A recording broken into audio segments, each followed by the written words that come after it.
자, 오늘은 민수기 20장을 좀 열어주시기 바랍니다. 민수기 20장. 자, 민수기에서 20장 22절부터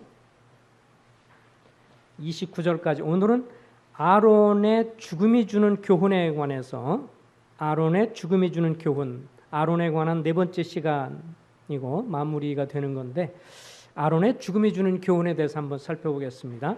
교독을 좀 하겠습니다. 22절부터 29절까지 형제님들이 한 절 읽고 자매님들이 한 절 읽습니다. 형제님들이 읽습니다. 시작. 이스라엘 자손 곧 온 회중이 가데스를 떠나 호르산에 이르렀더니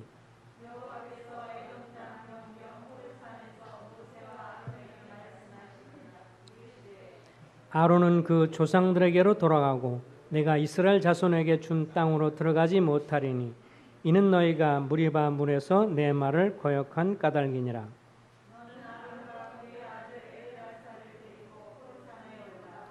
아론의 옷을 벗겨 그의 아들 엘리아사에게 입히라.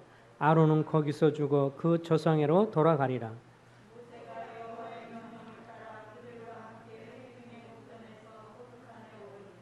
모세가 아론의 옷을 벗겨 그의 아들 엘르아살에게 입히매 아론이 그 산 꼭대기에서 죽으니라. 모세와 엘르아살이 산에서 내려오니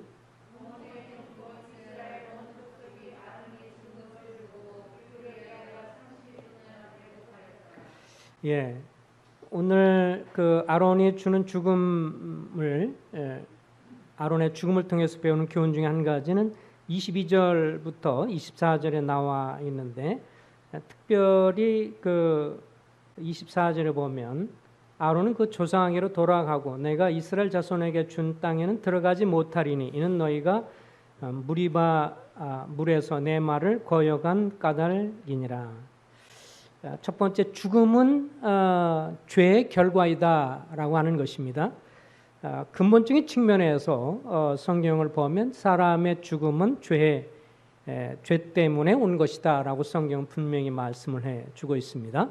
하나님의 형상대로 지음받은 우리 인간이 본래는 하나님과 더불어 영생을 누리도록, 하나님과 더불어 교제하고 복을 누리도록 죽음에 대한 언급이 원래는 에덴 동산에서는 없던 것을 볼 수가 있는데, 이 성경은 분명하게 우리 인류의 조상 아담이 하나님께 불순종함으로 온 인류가 죄인이 되었고 그로 인해서 사망이 왔다고 밝혀주지요. 로마서 5장 12절에 보면 한 사람 아담의 대표가 된 아담의 불순종으로 죄가 세상에 들어오고 라고 말씀을 해주고 있습니다. 그러니까 하나님이 죄를 창조한 게 아니고 죄가 들어왔습니다. 하나님은 죄를 창조하지 않았죠. 의로우시고 거룩한 분이 악한 것을 생각하지 않는 분이기 때문에 죄를 만드신 분이 아닙니다. 아담과 이브가 하나님께 불순종하면서 죄가 사람들에게 들어왔다고 말씀을 해주고 있습니다.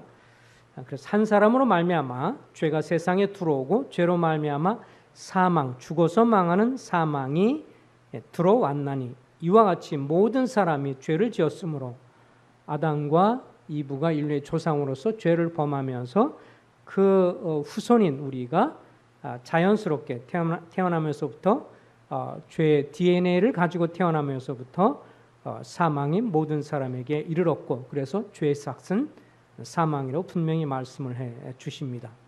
그래서 죽음이라는 것, 인간에게 죽음이라는 것이 왜 필연적이냐?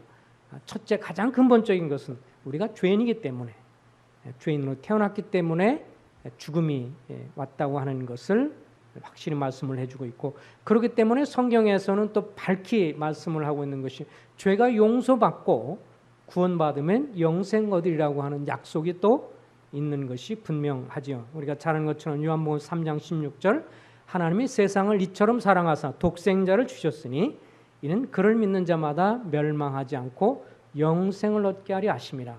죄로 인해서 죽음이 왔고 이 땅에서 몸과 육신이 분리되는 죽음과 더 나아가서 이제 둘째 사망, 영원한 지옥에 가는 이 사망도 죄로 인해서 들어왔기 때문에 그리스도를 통해서 구원받으면 이 땅에서 첫 번째 사망을 맞이할 수 있고 또 주님이 재림하면 뭐 에녹처럼 죽음을 맛보지 않고 올라갈 수 있지만 분명 무슨 둘째 영원한 사망에는 이르지 않는다고 우리 인간을 포기하지 않으신 주님이 이 땅에 오셔서 우리를 대신해서 십자가에 죽으시고 부활하셔서 영생의 길을 이뤄 놓으신 것을 보게 됩니다.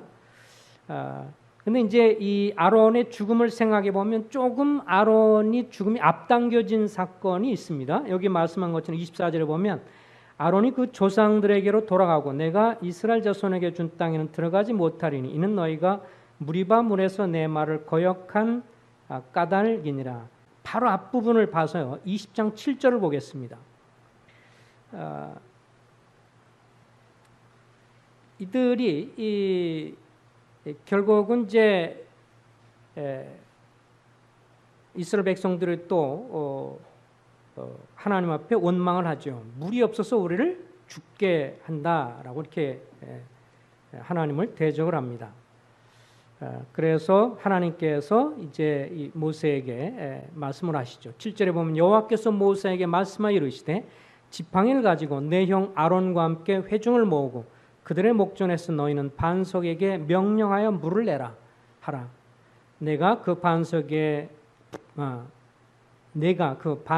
물을 내게 하여 회중과 그들의 짐승에게 마시게 할지니라. 주님은 첫 번째는 르비딤에서 반석을 쳐서 물을 내라 그랬지만 두 번째는 반석에게 명령해서 물을 내라라고 했는데 이 말씀에 대해서 10절에 보면 모세와 아론이 회중이 그 반석 앞에 모으고 모세가 그들에게 이르되 반석을 너에게 반역한 너여 들으라. 우리가 너희를 위하여 이 반석에서 물을 내랴? 주님은 반석에 명해서 물을 내라고 말씀하셨죠. 근데 이제 너무 모세와 아론이 열을 받았습니다. 이스라엘 백성들이 하나님 앞에 하는 행태를 보니 속된 말로 꼬라지가 너무 마음에 안 드는 거야. 너무 불순종하고 반역하니까 이 하나님 앞에 어쨌든 분노하게 되면서 결국은 11절에 보니까 10절에 보니까 모세 아론이 회중이 그 반석의 앞에 모이고 모세가 그들에게 이르되 반역한 너여 들으라. 우리가 너희를 위하여 이 반석에서 물을 내려 하고 모세가 그의 손을 들어 그의 지팡이로 반석을 2번 치니 물이 많이 솟아났으므로 회중과 그 짐승이 마시니라. 근데 12절에 이렇게 말씀하셨어요. 여호와께서 모세 아론에게 이르시되 너희가 나를 믿지 아니하고 일단 하나님이 말씀하신 것에 대한 것을 믿지 않았습니다. 그렇죠? 하나님 말씀하신 것을 불신했어요. 또 어쨌든 이스라엘 백성들이 계속 불순종했어도 하나님 그들을 향해서 인내하시며 나아가는데 그것을 인내하지 못하고 하나님의 거룩을 드러내지 못하면서 육신적인 분노를 표현을 하게 되어집니다. 그래서 너희가 나를 믿지 아니하고 이스라엘 자손의 목전에서 내 거룩함을 나타내지 아니한 고로 너희는 이 회중을 내가 그들에게 준 땅으로 인도하여 들이지 못하리라. 그래서 이 1차적으로는 모세가 분노하게 되면서 지팡이로 이 2번이나 때렸죠. 물론 이것이 이제 그 하나님의 구속사적인 측면에선 한 번 침을 받으신 주님이 반석 되신 주님이 2번째 죽을 수 없다는 것을 영단번에 십자가 죽으심으로 이뤘다는 구속사적인 측면도 있거니와 어쨌든 인간적인 측면에서 보면 분노를 사귀지 못하고 그 인간적인 분노를 폭발하게 되면서 이것으로 인해서 모세는 가나안 땅에 들어갈 수 없고 그래서 멀리만 쳐다보게 되었고 아론도 옆에서 같이 동일하게 분노했던 것이 분명하죠. 이 책임 때문에 여기 보면 24절 말씀에 너희가 이제 거기에 들어갈 수가 없다. 그러면서 내 말을 거역했다. 그러니까 모세도 그랬고 옆에 있던 아론도 동일하게 그래서 아론이 이제 죽게 되는 것을 보게 되어집니다. 그러니까 기본적으로 사람의 죽음은 죄의 결과이지만 또 여기서도 아론이 하나님께 대한 불순종이 좀 더 그의 죽음을 앞당겼다. 이렇게 말을 할 수가 있습니다. 그래서 아론이 하나님께 부르심 받을 때가 모세보다 한 3살 정도 많았기 때문에 83세에 모세 대변으로 부르심 받고 그 다음에 이 출애굽 후에 광야에서 초대 첫 번째 대제사장으로 위임받아서 그 하나님의 영광을 드러내고 성막에서 1년에 1차씩 들어가면서 그 지성소에서 피를 가지고 백성들을 위한 속죄일에 죄를 용서하는 그 일을 대행하고 또 그러므로 인해서 그 가운데 주님의 영광스러운 임재가 나타나는 그런 놀라운 일을 보여주었고 이스라엘 백성들이 전쟁이나 이럴 때 그들을 위해서 축복기도하면서 하나님의 얼굴을 비추셔서 은혜를 베푸시고 또 평강 베푸시길 원한다는 축복기도를 하면서 그런 놀라운 일을 행했던 이 아론이 이제 죽게 되어집니다. 그래서 한 40년간을 이스라엘 백성들을 섬기다가 이제 죽게 되는데 민수기 33장 39절에 보면 아론이 죽은 나이가 혹시 기억이 나십니까? 그 기억이 되게 쉬워요. 1, 2, 3입니다. 123세. 그래서 민수기 33장 39절에 보면 아론이 호르산에 죽은 때의 나이가 123세였더라 이렇게 나와 있습니다.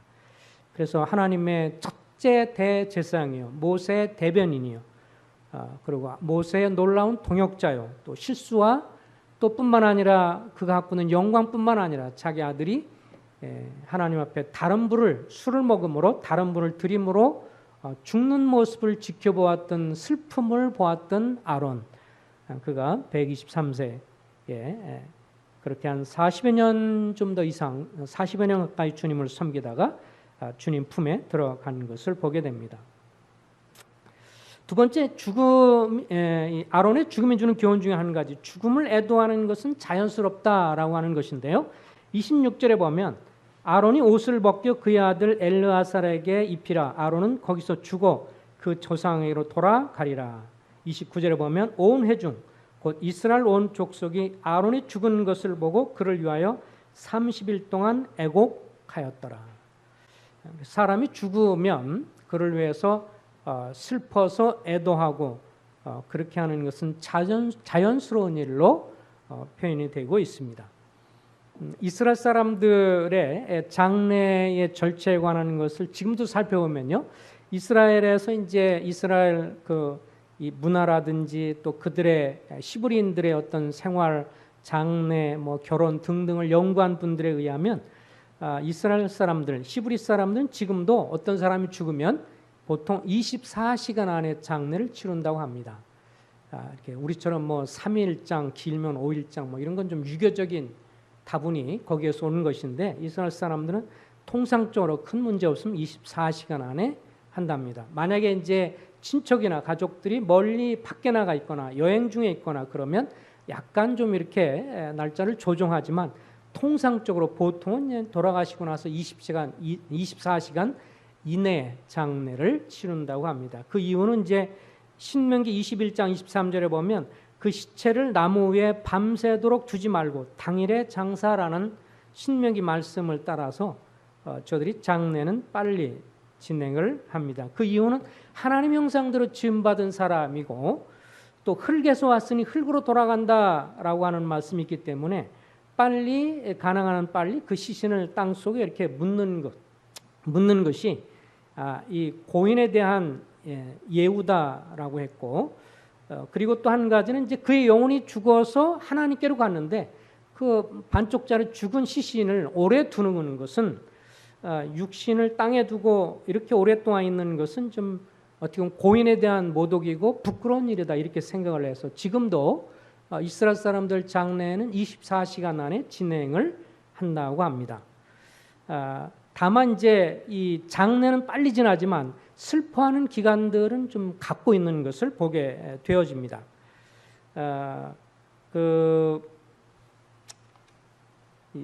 이스라엘 사람들도 그래서 성경에도 보면 이 죽음에 대해서 표현들을 많이 했죠. 보면 우리처럼 삼배 옷을 입기도 했고요. 성경에 보면 그리고 머리에 재를 뿌리기도 하고 지금도 유대인들이 죽으면 그 소식을 돌아가시는 분을 옆에 있을 때 옷을 좀 찢는다고 그래요. 지금도 옷을 찢으면서 탄식하고 울고 또 그 소식을 들으면 대부분들이 그렇게 표현한답니다. 그래서 장례식장에 처음 무덤에 묻을 때 오면 그럴 때도 이렇게 옷을 찢는 모습을 볼 수 있다고 그래요. 지금도 이 성경에도 보면 뭐 사울이 죽었다는 소식을 듣고 다윗도 옷을 찢으면서 슬피 울었고요. 그 다음에 욥도 보면 가족의 식구들이 다 죽었다는 소식 들었을 때 옷을 찢고 울었던 것을 보게 됩니다. 그렇지만 장례를 치르고 나서 애도하는 이 우는 기간은 보통 7일 정도로 이렇게 지낸다고 합니다. 우리들하고 좀 그런 면에서는 차이가 있죠. 장례 문화가 우리는 뭐 이렇게 3일 정도 하면서 그 사이를 다 끝나면서 장례를 치르고, 그런데 장례는 빨리 지내고 무덤에 묻고 나서 애도 기간은 한 7일 정도로 이렇게 갖는다고 합니다. 그리고 성경에 보면 지금 여기 보면 아론 같은 경우는 며칠이에요? 29일? 29절에 보면 30일 동안을 애고겠죠. 그래서 이게 조금 이제 시간 지나다 보면 전문인 우는 사람을 데려다 놓고 애고 애고 이렇게 해서 이제 마태복음이라든지 사복음서에 보면 피리를 불면서 이제 애곡을 하는데 피리를 불어도 울지 않는 것을 이제 책망을 한 경우가 있죠. 너무 이제 이게 장사꾼처럼 되는 것도 문제가 있는, 그래서 마음에도 없는데 형식적으로 하는 것을 문제 삼긴 했지만 어쨌든 애도 기간을 한 일주일 정도 가졌고, 여기 보면 아론은 한 30일, 그리고 가장 길게는 야곱이 죽었을 때는 야곱의 후손들이 70일간, 창세기 50장 3절에 보면 최장 기간인데 70일간을 애도 기간으로 삼았던 것을 보게 됩니다. 그래서 오늘날도 이런 것을 볼 때 성도들이 소천했을 때 당연히 불신자들이 표현하는 절망적인 통곡은 마땅하지 않죠. 그래서 가끔 이제 장례를 치를 때 보면 제가 이제 성남에 있으면 성남에서 가까운데 이제 성남시 그 장례식장이 있거든요. 근데 성남시 장례식장이라는 밑에 조그만 글씨고 위에 아무리 봐도 참 별로 이해가 안 되는 큰 글씨가 쓰였는데 영생관리사업소. 자기들은 무슨 영생을 관리하는지 전혀 이해가 안 되는데 영생관리사업소 밑에 성남시 장례식장도 있어.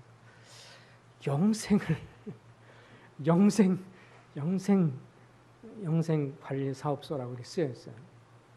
어쨌든 그래서 성남 시민이면 10만 원 화장할 수 있는 건데요. 화장하는데 10만 원 정도인가 뭐 5만 원인가 10만 원인가 그래요.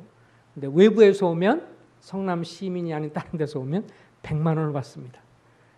서울에서나 답변에 오면 100만 원인데 어쨌든 시민이면 특혜를 준다고 하는데 거기 가면 뭐 저는 이제 거기서 사용하다 보니까 뭐 많이 가서 장례를 치르게 되고 이러면서 많이 가 보게 되는데 바로 이제 장례식장 거기 화장터가 있고 밑에 보면 이제 추모공원들이 있어서 나중에 다 화장하고 이제 다 빤 그거 갖고 이제 이렇게 유리에 넣는 그런 면들이 쭉 있습니다. 근데 거기서 보면 어떤 때 한번 이렇게 장례식장 들어가서 이렇게 사람을 이제 화장할 때 보면 보통 한 1시간 40분에서 뭐 때로는 보통 한 1시간 40분 정도 걸리는 것 같아요. 근데 한번 들어가면 기수가 쫙 있어서 거의 한 20기가 들어갈 수 있습니다. 그런데 이제 그런 것들을 보면 어떤 때에 어떤 사람 막 아주 진짜 절규하면서 통곡하는 울음소리가 가끔씩 들려요. 너무도 막 소리 질러가면서 우는 그런, 그리스도인들에게는 뭐 그렇게 절망적인 통곡이 합당하지 않지만, 그러나 성도들 가족이나 친척이 죽을 때 성도들이 겪는 이별의 슬픔, 눈물, 이것은 자연스러운 것이다라고 말을 할 수가 있습니다. 그래서 여기 아론의 죽음에 대해서도 며칠 동안 애곡했어요? 30일간. 근데 그것에 대해 주님이 책망하거나 문제 삼지 않으셨어요. 다시 말하면 우리 인간에게 있어서 먼저 주님 믿는 사람 주님 품에 가서 본인 자체가 영생을 누리기 때문에 문제가 없지만 남은 식구들은 사랑하는 사람을 먼저 보낸 것은 이별의 슬픔, 고통, 잠시 동안이라도 떨어져 있는 그 슬픔이 있기 때문에 그 슬픔에 눈물을 흘리는 것은 자연스럽고 뭐 지극히 정상이다라고 하는 것을 볼 수 있습니다. 그래서 장례식장에서 성도님 가정들이 우는 것에 대해서 뭐 이렇게 너무 절망의 울음은 그렇지만 자연스럽게 눈물을 흘리는 것은 지극히 정상이다. 오히려 돌아가셨는데 전혀 요새는 이제 안 울어서 탈이긴 해요. 장례식장 가보시면 알겠지만 별로 안 울어요 요새는. 물론 이제 이렇게 근데 이 울음이라고 하는 것이요 굉장히 이 그런 슬픔의 기간에 있어서 애도하는 그런 기간에서 울음이라고 하는 것은 우리의 정서적으로나 심리적으로 이렇게 안정을 취해주고 또 스트레스를 해소하는 그런 측면에서도 울음은 특별히 장례식장에서 눈물을 흘리고 우는 것은 그 이별의 표현이면서 또 자기가 회복하는 데 있어서도 굉장히 정상적이고 좋은 것임을 보게 됩니다. 어떤 분이 너무 고통을 갖고 있으면서 전혀 눈물을 표현하지 않는 게 오히려 다 나중에 우울증으로 나올 수 있고요. 더 문제가 될 수 있어요. 적절하게 눈물을 표현하고 기뻐하고 기뻐서 즐거워하고 그리고 슬플 때 슬피 울기도 하고 그래서 이런 것을 표현하는 것은 지극히 정상인 것을 보게 되어지죠. 주님도 사랑하는 나사로가 죽었을 때 주변 사람이 슬퍼하는 것을 볼 때 요한복음 11장 32절에 보면 주님도 눈물을 흘리셨더라 이렇게 표현되어 있기 때문에 이 사랑하는 사람들을 먼저 보내고 그것을 눈물 흘리는 것은 정상적인 것을 보게 됩니다. 저희 어머니가 돌아가실 때 제가 선교질 때 돌아가셨는데 뭐 그 저녁에 이렇게 낮에 이제 전화를 받았는데 형님이 돌아가실 것 같다고 전화가 왔고 진작 좀 연락 주지 혼수 상태 거의 상태에 있어. 그러니까 이제 막내라도 보고 싶어서 그러나 보다 그래가지고 전화기를 주는데 어머니 심각한 그 고통스러운 심소리가 들려요. 그래서 전화기다 대고 이제 어머니가 주님 믿으시고 영생을 소했으니 주의 품으로 가시는 거니까 평안히 주님의 품에 가서 쉬세요. 그러면서 이제 기도해주고 그러는데 그러고 나서 1시간 뒤에 연락 받았어요. 이제 돌아가셨다고. 그러고 나서 이제 가서 밤에 비행기를 타고 새벽에 이제 들어오게 됐는데 장례를 치르는 동안에 뭐 어머님이 이제 얼마만큼 또 사셨어요. 92세에서 하셨으니까 많이 사셨죠. 그래서 이렇게 평상시는 참 눈물이 안 나네. 나중에 이제 장례 이 산소에서 다 진짜 관을 이렇게 묻는 그때는 그동안 저에게 안 나왔던 눈물이 막 쏟아지기 시작하더라고요. 그때 이제 실감이 났어요. 이제 정말 내가 어머니를 만날 수는 없구나 이 땅에서. 이제는 정말 내가 어머니가 없구나. 아버님은 초등학교 때 사은이 또 돌아가셔서 얼굴 본 지도 오래됐지만 그래도 어머니가 계셨는데 이제 어머니가 안 계시는구나 생각하니까 눈물이 줄줄 이렇게 나오더라고요. 어쨌든 죽음을 애도하는 것은 자연스러운 것이다라고 하는 것을 보게 되어집니다. 이제 세 번째로요. 28절에 보겠습니다. 모세가 아론의 옷이 벗겨 그의 아들 엘르아살에게 입힘에 아론이 그 산꼭대기에서 죽으니라. 그래서 이 하나님께서 모세에게 이제 호르산으로 아론과 그의 아들 엘르아살을 데리고 올라오라. 그래서 올라와서 아론이 입었던 옷이 무슨 옷이에요? 아론은 지금 대제사장 옷을 입었어요.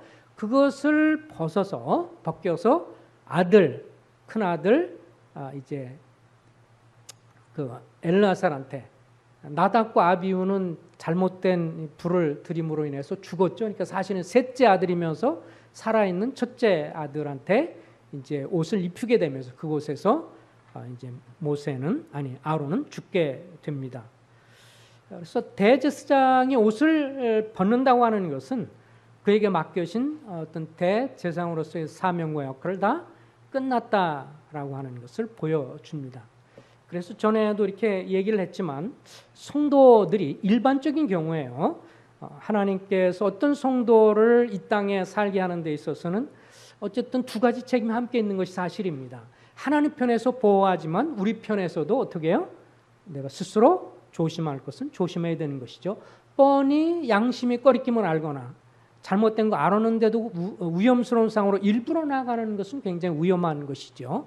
하나님 우리에게 지각을 주셨기 때문에 위험한 상황에서 내가 피해야 하고 그렇지만 또 하나님의 보호하심이 있고 내가 최대한은 노력했음에도 불구하고 죽음이 왔을 때는 그건 불가항력적인 거고 우리의 그 범위를 뛰어넘는 것들은 주님의 주권으로 받아들일 수밖에 없는데 어쨌든 일반적인 경우는 여기도 아론에게 볼 수 있는 것처럼 하나님께서 우리 각자에게 주신 사명, 각자에게 주신 역할이 있죠. 빛과 소금으로서 이 땅에 살아가면서 구원받은 성도들에게 땅 끝까지 이르러서 내 증인이 되고 그리고 베드로전서에서 말한 것처럼 그리스도의 아름다운 덕을 선전하는 귀한 사명을 우리 각자가 갖고 있기 때문에 주님 보실 때 여러분과 나를 향해서 이제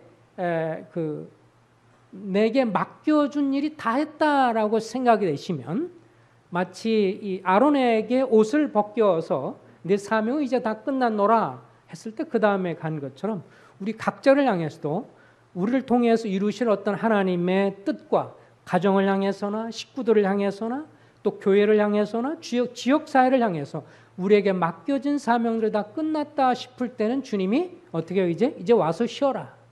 그래서 우리를 거두어 가신다라고 말씀을 드릴 수 있습니다. 사도 바울이 이것을 알기 때문에 담대하게 이렇게 고백을 했어요. 그 빌립보서 1장 21절에 보면 지금도 전과 같이 담대하여 살든지 죽든지 내 몸에서 그리스도가 존귀하게 되게 하려 하나니 이는 내게 죽는 것이 내게 사는 것이 그리스도니 죽는 것도 유익함이라. 그러면서 내가 그 둘 사이에 끼었으니 차라리 세상을 떠나 그리스도와 함께 있는 것이 뭐라 그러냐면 훨씬 더 좋으나. 우리가 이 땅에서 살아가는 것보다 훨씬 더 좋다 그랬습니다. 저는 이 말씀을 진짜 믿습니다. 성도님들 믿죠? 이 땅에 살아가면서 때로 힘들고 그래서 또 우리가 최대한으로 살아가려고 애를 쓰지만 그러나 기본적으로 본질적으로 삶의 질은 여기보다 주의 품에 있을 때 훨씬 더 좋으나 그러나 여기 사도 바울이 사명을 알았습니다. 그렇게 하고 싶지만 이 땅을 떠나서 주님과 함께 있는 것이 훨씬 좋고 그렇게 하고 싶지만 내가 육신으로 이 땅에 있는 것이 너희에게 더 유익하리라. 다시 말하면 사도 바울이 이 땅에 살아남는 것이 다른 성도들의 유익을 위해서 더 좋기 때문에 주님이 남겨두셨다 이렇게 말씀하고 있어요. 그러니까 여러분과 나가 각자가 주님의 사명을 받은 사람이기 때문에 또 역할을 받은 사람이기 때문에 우리가 주님 만날 그때는 언제인가? 주님이 재림에서 만나거나 아니면 주님을 개인적으로 죽음을 통해서 만나게 되는데 가장 일반적인 때는 우리에게 맡긴 사명, 각자에게 주신 사명이 이제 끝났다 싶을 때 그때 주님이 부르신다고 하는 것이고 또 주님의 그 뜻과 목적이 성취되기 전까지는 역으로 말하면 어떤 위험과 어려움과 시련이 온다 할지라도 주님이 어떻게 해요? 보존하시고 지키신다라고 하는 것을 확신할 수가 있기 때문에 사도 바울이 이렇게 담대하게 살든지 죽든지 내 몸에서 그리스도가 존귀되길 원합니다. 내가 살아서 주께 영광이 되면 그렇게 하시고 내가 죽음으로 주께 영광이 되면 그렇게 해주십시오. 내가 차라리 죽는 게 주님 나라에 가서 훨씬 더 좋지만 내가 남는 것이 내 가족들과 교회와 성도들과 하나님 나라에 유익이 된다면 그렇게 해주십시오. 이런 담대한 믿음을 여기에 사도 바울을 통해서 또 아론의 마지막 그의 죽음을 통해서도 배우게 됩니다. 기도하겠습니다. 아버지 하나님, 주님께서 인도해 주셔서 우리의 앞으로 남은 삶이 얼마인지 모릅니다. 모세가 기도했던 것처럼 하나님이여 우리에게 지혜로운 마음을 주셔서 우리의 남은 날 수를 계산할 수 있는 지혜를 주십시오 라고 기도했는데 우리가 앞으로 5년을 살지 10년을 살지 20년을 살지 아니면 1년만 살지 혹은 30년, 40년, 50년을 더 살지 우리는 아무도 장래를 알 수가 없습니다. 다만 주님의 거룩한 손안에 주님의 장중에 있는 것을 고백합니다.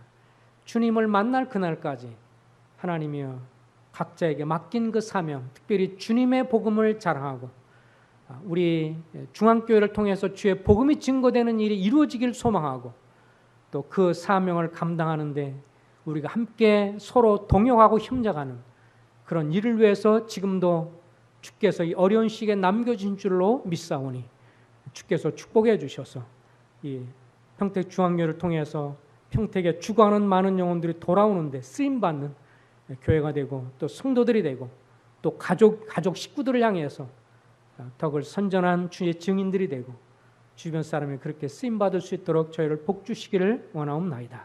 예수 그리스도 이름으로 부탁하며 기도했습니다. 아멘.